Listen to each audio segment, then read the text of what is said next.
This is the Ideas Podcast, the show where learning and development professionals discuss their big ideas for the world of learning and development. In this episode, I chat with Greg Arthur, founder of Two Circles Studio. Tell us a little bit about who you are, what you do, and then, most importantly, what is your big idea for the learning and development world? Cool. Thanks, Tom. Thanks for having me on. I'm Greg. I'm Greg Arthur. I founded and I'm the lead product designer for Two Circles Design Studio. We are a product design for learning company. So that means that we take a product design mindset and we are learning experts. We have graphic design, copywriting, UX, all those kind of fun skills. And we create things, we create products, learning products that are created in the same way that all your external products and services are created, like to make sure that basically they work, they are measurable, they do the things you want them to do rather than just exist for the sake of existing. That's what I do. That's what our team does. And my big idea, so I have an ideal state and then maybe a more realistic version, but I'll go for the ideal state. So this is the kind of more bonkers version of it. My ideal state is that L&D teams are not tagged to a company. They're not tagged to a function. They're owned by the industry. So they are owned, employed, and governed by the L&D industry as a completely separate entity. So as and when companies need a learning team, these teams are deployed. So they don't just work with one company, one function, one skill. They just evolve holistically, a bit like accountants. Doesn't matter what your business does. Accounting is the same in every industry with a good or bad accountant. I'll stop there in case you've got any immediate questions, because I appreciate it sounds a bit wild. It's fascinating because the L&D industry being non-regulated but also just non-standardized is a forever conversation, right? Who should do it? Can it be done? Does it mean everyone suddenly has to get a degree? All these things. I've never heard anyone pitch that level of kind of both separation from the organization and the kind of standardization that would bring. The first thing you mentioned, accountants. The other thing that struck me was like barristers. Yeah. When you think about that kind of world, they are, they do end up working for organizations, for individuals, for whatever you say, but ultimately they are what they call them, friends of the court or agents of the court or whatever they're sort of referred to as. That's quite an interesting model, somewhat different to where we are today. Yeah, 100%. And so you mentioned more of a. Oh, sorry, go on. No, sorry, thank you. I was just going to say, I feel like it's more of a. It's almost like businesses within a business.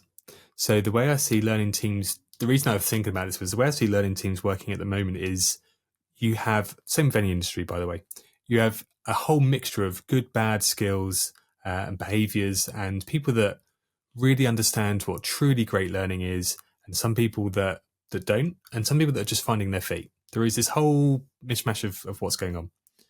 It also then depends on what company you're working for, what resource they have, what ethos they have, what appetite they have.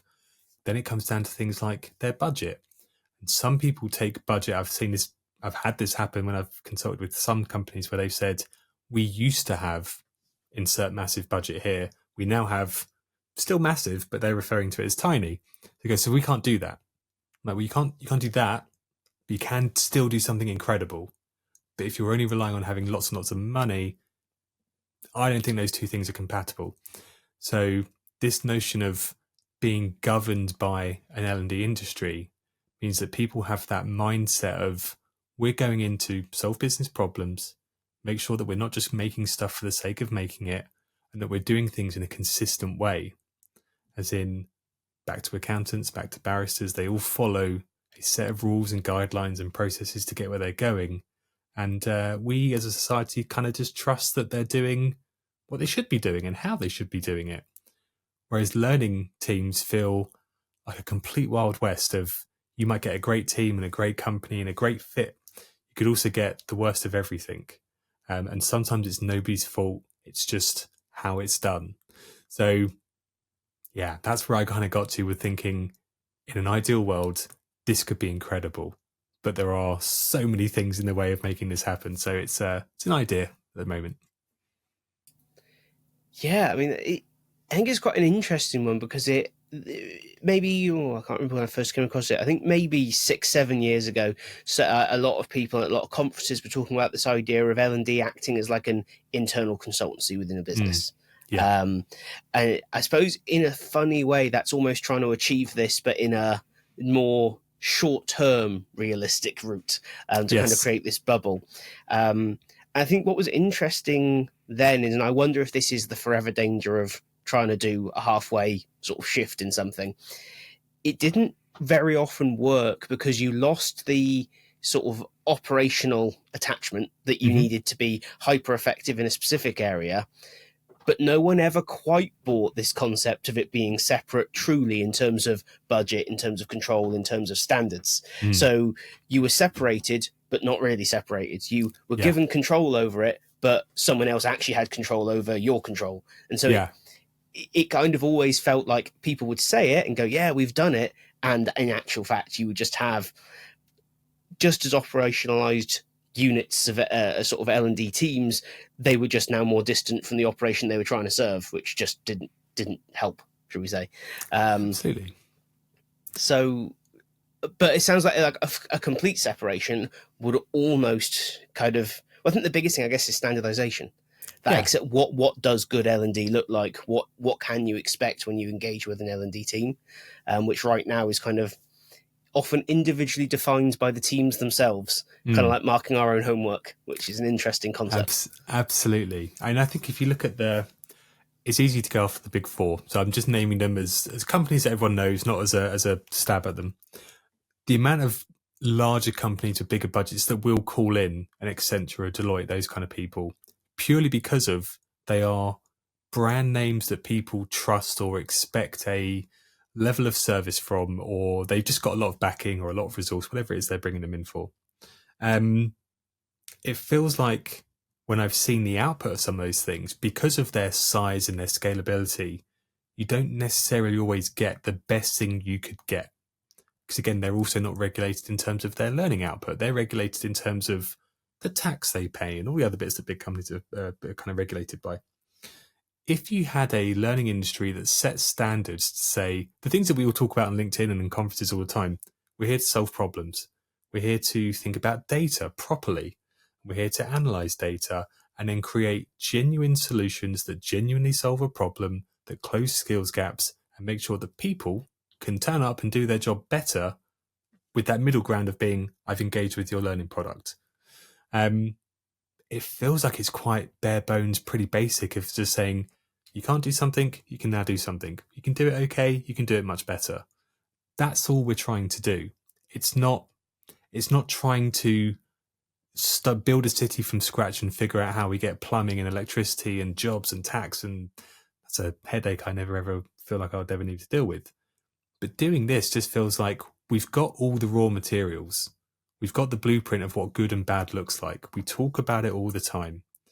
And it kind of feels like some companies, because of their size and scale and probably the problems they're facing, do require a team of 100 to come in and say, we're going to need a lot of people. There might be others that go, we need a person. But as long as you're following the same framework, you're still going from can't do it, can do it. Can do it okay, can do it much better. It's just that shift. But I do feel like we all, as an industry, not just me, not just anyone in particular, we all fall over ourselves trying to tell everyone this is what we should be doing, or this is a new buzzword, and oh, by the way, AI. And it's like, this is wild, guys. Like, let's just back to basics. If you stop turning up to work every day, anyone that's doing an L&D internal role or a freelancer or an agency, same as myself, if you stop turning up to work every day, what's going to change? And if the answer is not that much, you're probably not doing it as well as you could. But the thing is, just that slight mind shift change even. If you can make that change and you go, well, if I stop turning up, if my team stopped providing whatever it is you provide, great. As long as you know that that's going to be a problem for someone else, then you're solving a problem, right? And you're creating a problem by not turning up. Yeah, I mean, it's a really fascinating idea. It's like for instance, this week the World Economic Forum put out their jobs report for I 2025. saw. There was some fascinating stuff in there, but the thing that stuck with me is that it's always a case of they reckon. There's always a little bit of somewhat wobbly math, I think, in some of these calculations, but they estimate, let's say, that by 2030 only 33% of jobs will be human only. Okay. Which, when I spoke to it, and they went, that sounds insane. I was like, well, how many jobs are human only now? Like, almost every job I do is somehow computer enabled or something else enabled. We're doing it right now. Exactly. This is it. Truck drivers are not a human only job. They are truck enabled. Yes. You know, there are actually, even today, very few jobs that are purely human jobs. I'm surprised it's as high as 33%, if I'm being completely honest. I think what they're getting at, though, is the kind of AI and robotics and all the technology, the newer technology, if you will, that's coming down the line. And I think it's things like that that should be making us think more about ideas like this, because the what the workplace looks like is fundamentally changing. I think, are we already seeing it? Yes. I don't think we're really seeing like a truly fundamental shift. At the minute, we're seeing change, but not a real, a different workplace. But that's clearly going to come. And I think as long as we are sort of stuck in business units, stuck internally, we're failing to see that bigger picture. And therefore, we can't adapt to it. We can't adjust. We can't, figure out how we meet those needs, because that's going to be a very different workforce need in terms of training. Absolutely. And if you think about how we operate as a society, if you buy your groceries from supermarket A, and then for whatever reason you decide overnight, I don't like supermarket A anymore, I want to try supermarket B, you can just do that. But then the experience you get is going to be, there's going to be differences, branding, the layout of a store, the layout of their app or their website, how they deliver food or collect it, whatever it's going to be. But all those things still exist for all of them. You still go to a store or go online to their store and say, I want these types of things. I'll pay you, you give it to me, done. It's a nice transaction, pretty simple. The same with learning. So when you talk about people being in particular companies, we're still doing the same, to a degree, transactional activity of learning teams turn up to get paid, to deliver the learning products they should be creating, to hopefully solve business problems. But if you're only working for company A for 2 years, 3 years, 20 years, whatever it's going to be, then why isn't that interchangeable with company B, C, D, E? Or, you're going to run out of letters, and then all the numbers on top of that. We're still doing the same thing, which is a human is trying to help another human do something better or something they couldn't do before. And I think there is a level of needing those tools and needing that integration with technology that will speed things up, and it will make things nicer and easier and more palatable. That's the same as our kind of external product world. But there is still a huge need for a real life person to engage with another real life person and sort some fairly basic messes out, and also to tell some stories that we've all told ourselves a million times over, but just in a slightly different way for the problem they're having right now. So I feel like this in theory is a logical and sensible idea. In practice, it could be a massive mess of just trying to get it off the ground. That's where I kind of struggle with it. But in terms of I'll stop in a sec. But your point before about we've tried this before, I always see it as more like if you were just tagged to company A, if you and I were a team, we were tagged to company A, we could, the kind of a more realistic version is that we are a business within a business. So we are funded by someone, but we're not governed by someone. We're governed by each other, or we're governed by an external body, but we're deployed into company A. So our job is not to sit and take orders. Our job is to be making relationships with everyone around the business and finding out what's going on, trying to spot problems either before they happen or as they're small problems. Sometimes you can't spot something until it's too big. It might just happen. Those things happen as well. But trying to understand what is going on and how do we bring that to life through learning products to solve those problems, rather than just waiting for someone to go, our list of objectives this year is this, so you need to go and do this. Sometimes those things do support business strategy, but if you can be ahead of that because you are a business within a business, then you're basically like an internal consulting function. You're triaging rather than always in accident and emergency. And that's where I kind of feel like L&D as an industry is kind of racing headfirst towards A&E rather than trying to be more calm and considered, and the kind of fancy pants pooper approach of, hey, take a seat and we got some cucumber water. That's where I kind of feel like we're running to at the moment. Yeah, I guess two things for me. The first one was just before we started, we were talking about kind of how you can leverage being an external consultant in an organization today, and how that fundamentally changes what you can and can't do, the things you can and can't challenge, the questions you can and can't ask. I think this would be an interesting way of giving that ability to everyone. Because so often I'll work with teams and they'll go, we've been asking to do that for years. What did you do? I said, really, honestly, I did nothing. I came in and went, hi, I'm an external consultant rather than an employee, and therefore you're going to listen to me. Yeah. There is, I'm not saying it's a good thing inherently, but it is a reality I think we all kind of know is out there. The other thing was I wanted to pick up on a bit of language that you keep using, because I think it's quite different often to how we talk about L&D in general, but you're talking about learning products. Yes. And I think in a lot of people's minds, if it's a product, then we're talking about an authoring tool, an LMS, things that L&D buy.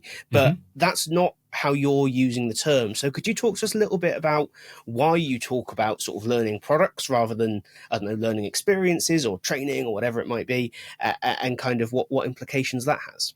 Sure. So those things that you're talking about, authoring tools, those kind of things, they are products, but you're right, that's not the way I'm referring to it. It's in what we as an industry are creating. So the way I try and explain it to clients is, or anyone actually that asks, is if you think of your L&D team as if you're a startup business, you're Steve Jobs in his dad's garage making the first Mac, you're that kind of level startup. No one knows who you are. You've ploughed all your money, all your time, all your investment of yourself into this one product. It's the first thing you're going to release under your company, and it has to work. If it doesn't work, you've missed your life's, jump off point. You've missed your big opportunity. If you take that mindset in every single learning product you create, and that product could be a digital product, could be a classroom, could be a resource, could be an event, could be a multitude of different things. If you take that mindset in how you create it, how you release it, and how you nurture it, and all the other things that come with that, then you are making sure that every product release is so essential to success that you're not just going, I made a thing, whatever, it goes on the shelf, and someone really liked it, and it's like, great, I really like chocolate, and it's a massive problem. And if I eat too much chocolate, my teeth are going to fall out, I'll probably die early, and all these horrible things will happen. So I can't have the product I love just because I love it. I need to have things that are good for me, that have a benefit. I need to do other things around that. I need to exercise. I need to try and sleep better. I need to read books rather than watch telly. There's lots of things that I need to do. So all of those things are products and services that I'm engaging with. And it's the same with learning. If we just create things because that's the toolkit I have a storyline license, or I have a real penchant for making great videos, don't stop doing those things, because if you're really good at them, nurture that skill and do those things. But they may not be the only two things you can whack into every single problem. So taking that product design mindset and thinking about learning items as learning products from that startup mindset basically means you are saying, guys, if this doesn't work, we're done for. And if you think about that mindset every single time, you will see so much better results, because you are really digging into how things work, why they don't work, and what people do with it. So you end up, if you end up as Steve Jobs, best of luck to you. But you end up at least with that kind of mindset of, let's really make this work than just deliver it because it's got to be done by Friday. It's that kind of that shift is what I'm thinking about. Yeah, so I'm always fascinated in this because I think there's, again, funny enough, we were speaking before this podcast. So I think every podcast has this now, doesn't it? There's always a pre-chat where everyone's like, Yes. oh, I need to get the recording sorted out. And sometimes it unearths really interesting things. And I certainly, when I started reading about and started talking about sort of, I always find it's like product mindset. I know lots of different sort of ways of referring to it. I thought it was really interesting, very, very useful. Lots of people, or more people now, I think, are starting to talk about it and starting to realize that there's useful stuff in the product world that really applies to L&D. Kind of the same journey marketing went on when marketing kind of became growth in a lot of organizations and really became quite data and requirement oriented. But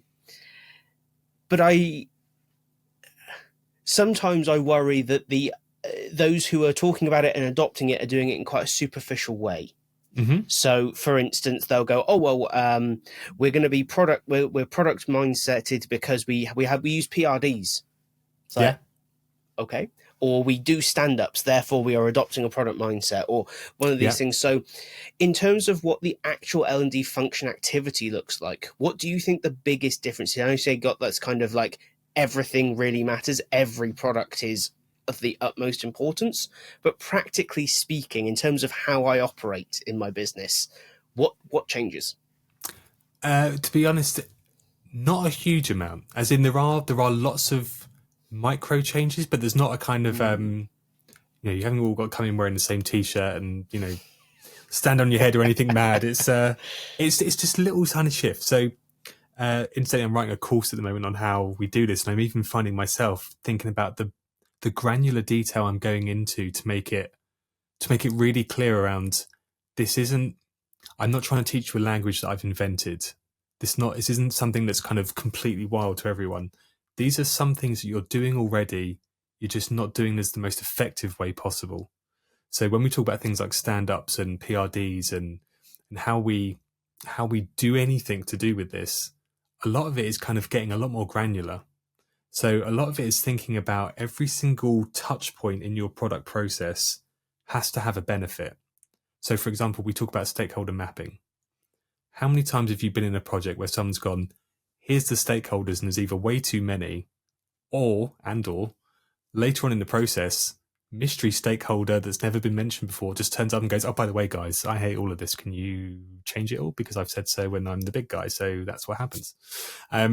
So we have a whole section where we talk about stakeholder mapping, and we explain to people, everyone gets ranked and everyone gets categorized. And it's not I like you and I don't like you. It's completely on what is the purpose for you existing in this project. If it's just, I really want to be here, I want to be here too, but I need to have a reason to be here.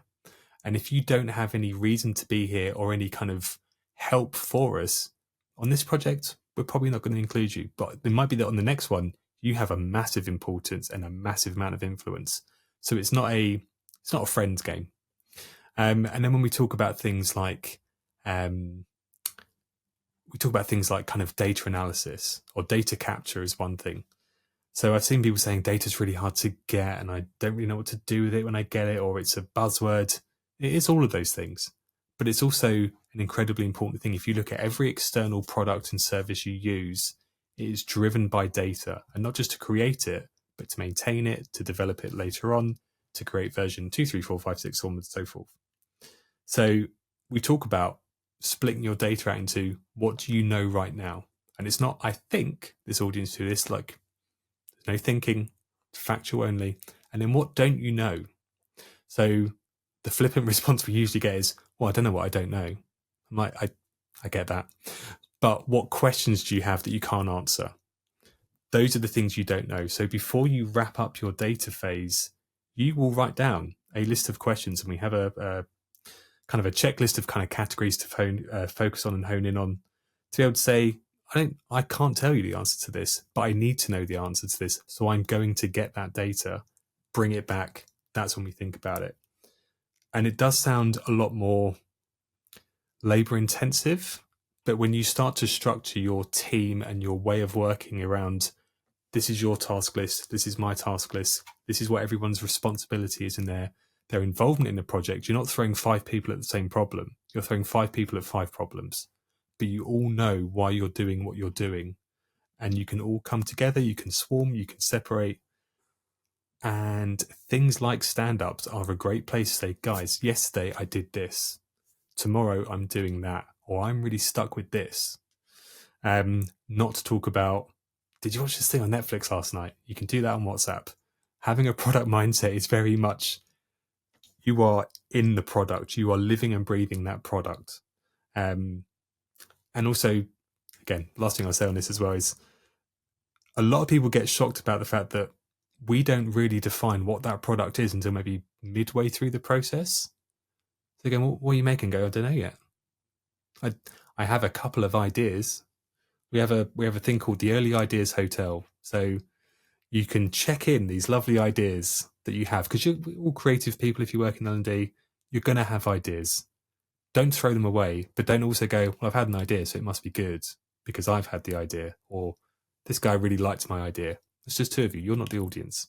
So you check them into the Early Ideas Hotel, you bring them back a bit later, and that's when you start to flesh out. Once you've got a better concept of the story and a better understanding of what it is you're trying to do in the problem, then you can go, this product will be this, because you know that, and you can diagnose it with data rather than just going, well, John's really good at video and he's not really busy at the moment, so let's just bang some videos out. No. Yeah, so I think this is, like, I'm always really fascinated in this, because I think the bit of time I spent as a product manager taught me a lot about that sense of defining the genuine need, which sounds so basic, and having those clear set requirements of what must the solution deliver. And I think you're right. When I was getting used to it, I had exactly that experience of like, where's the thing? Well, I have a list of things something needs to deliver, but I still have no concept of what the thing is yet. That's terrifying.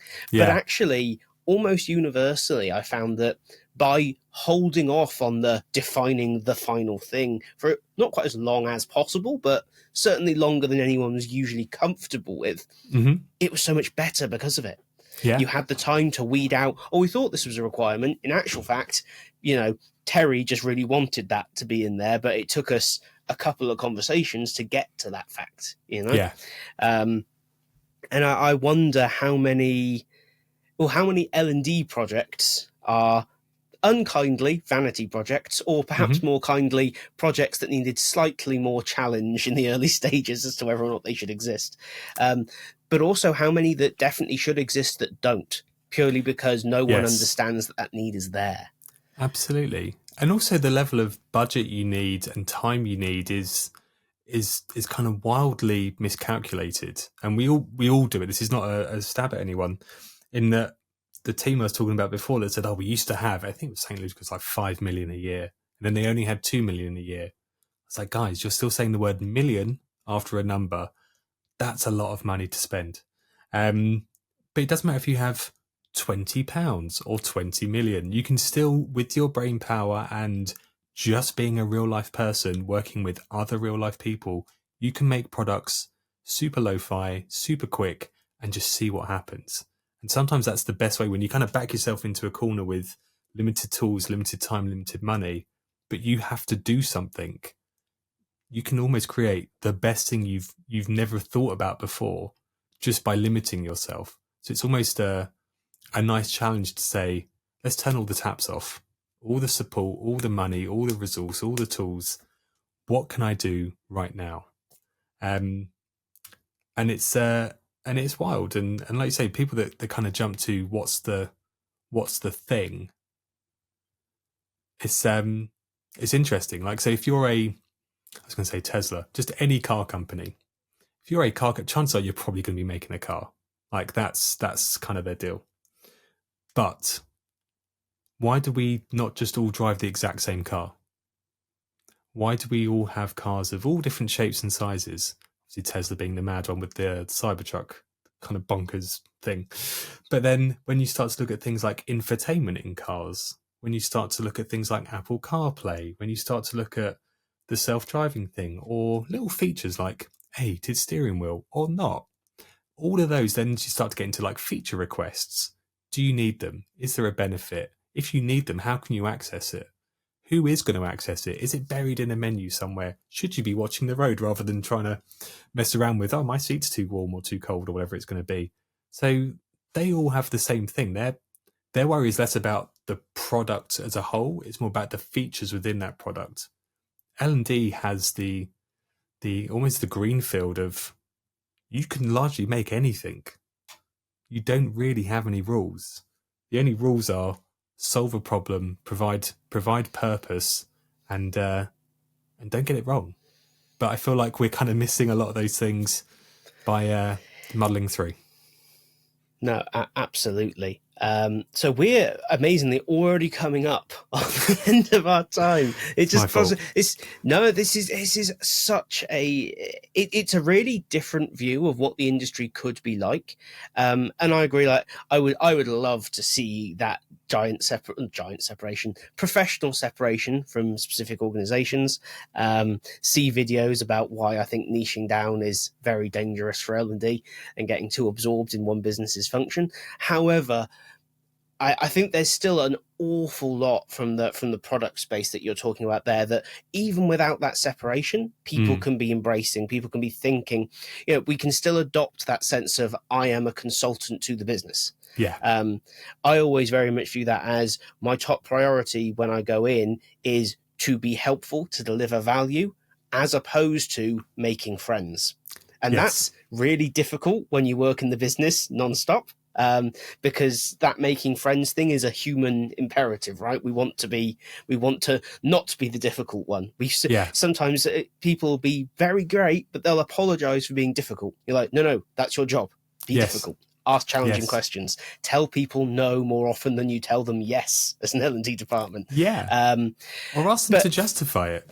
Just be like, if you want that, why do you want that? What would happen if that didn't happen? So I think you're great question. Yeah, you're a very personable chap, and I've seen you at the events, and you get a lot of recognition for doing really great work. So I think it's nice to know that you can also, you're a great example of someone saying no a lot, but people also go, I respect him for it. Like, it's not these two things are mutually exclusive. Like, you can be everything, can No, it's been my experiences when I used to say yes a lot more, my work was worse. Yes. When I think of projects where I think, in hindsight, I did a really bad job there, it's because we kept saying yes to stuff. Yeah. That's almost always the case. But what I'd really like to finish on is kind of some top tips from yourself. So if I'm listening to this and I'm going, wow, this has really got me thinking, where do I start? Because I think that, I always just go and read these product books. I no longer give that advice because they kind of set people on that somewhat superficial path, I find, 9 times out of 10. So what advice would you give to people listening that wanted to start exploring adopting this kind of approach? There are a couple of things. So I have a podcast called the Product Design for Learning podcast, shameless plug. You can listen to 8 episodes so far. There is also a chap, I know that he's on Twitter, he might be on other more polite social media sites. He goes under the name pm.mgmt. So he's a product manager, and he talks a lot about, in theory, this is what happens, but then he also backs all of it up with, and here is why that's a terrible idea, or here's the realistic version, here's a resource, here's a website, here's a scientific study on what I'm just telling you about. He is a fountain of knowledge, and I think he's been running that account for 6 or 7 years. So you've got 6 or 7 years worth of things to go back on. And look at people like Roman Pitchler. Like, he is a chap that a friend of mine told me about a number of years ago. And again, very much resource based. So he will walk you through things like a product canvas and why it's useful and what you can do with it. All of these people will talk about things in a very product first world, not necessarily hugely amounts about learning, but it's all relatable. You're still going from, we have a problem, it needs to be solved. Something in the middle is the thing we're going to make, or things. How do we make it quickly? How do we make it the best it can be?